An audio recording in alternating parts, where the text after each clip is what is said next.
La morgue de Cotonou est l'endroit où ma vie commence chaque jour. Je suis à Kozwa. Et ici, les morts parlent, non pas avec des mots, mais à travers des histoires persistantes et des regrets. Ma grand-mère, une prêtresse Mami Wata, m'a enseigné que le voile entre les mondes est mince. Notre lignée le voit. Pendant qu'elle communiait avec les esprits, mon don est apparu parmi les morts. J'écoute leurs derniers murmures, leur dernière volonté. Mon travail est simple, je prépare les corps, offre des prières et parfois transmets des messages que seules les personnes en deuil comprendraient. Mes collègues me trouvent particulière, mais je ne suis jamais seule. Les morts sont mes compagnons constants. Cette étrange harmonie est le rythme de ma vie, jusqu'au jour où les murmures s'arrêtent.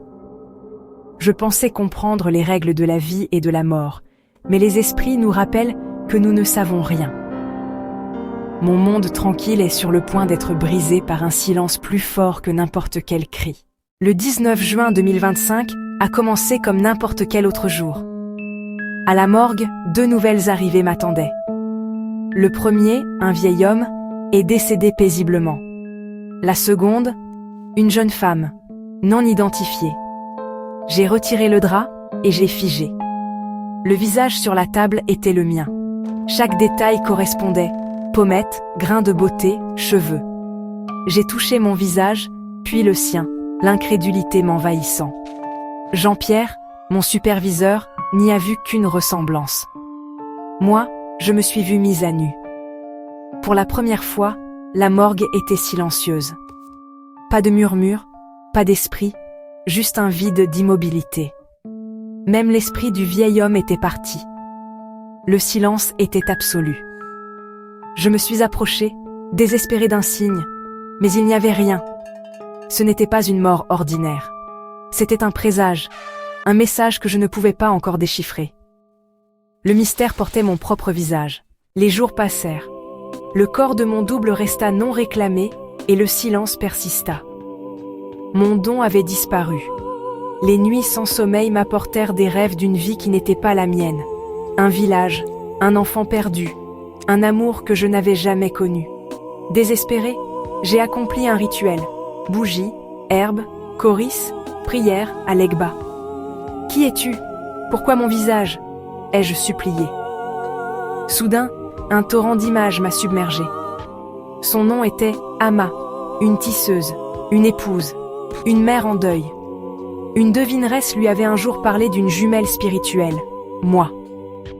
Nos âmes, séparées à la naissance, étaient déséquilibrées, l'une liée aux morts, l'autre aux vivants.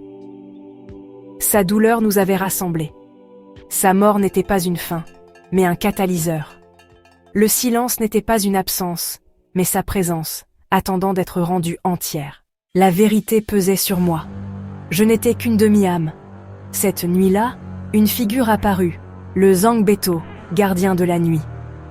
Il parla dans mon esprit, révélant l'erreur cosmique. 2 âmes, destinées à n'en faire qu'une, séparées et déséquilibrées.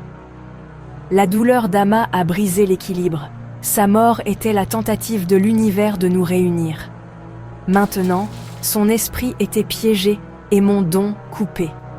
Nous étions une blessure entre les mondes. Le gardien offrit 3 chemins, laisser Ama s'éteindre et perdre mon don, la rejoindre dans la mort ou tenter un rituel de fusion dangereux.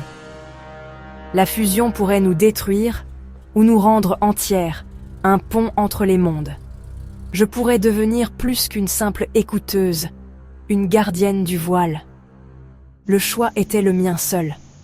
Mon destin, et le sien, étaient en jeu. J'ai choisi le 3e chemin. Le rituel m'appelait. J'ai transformé la morgue en un espace sacré, traçant un cercle, plaçant des offrandes élémentaires, habillant Ama et moi-même de blanc.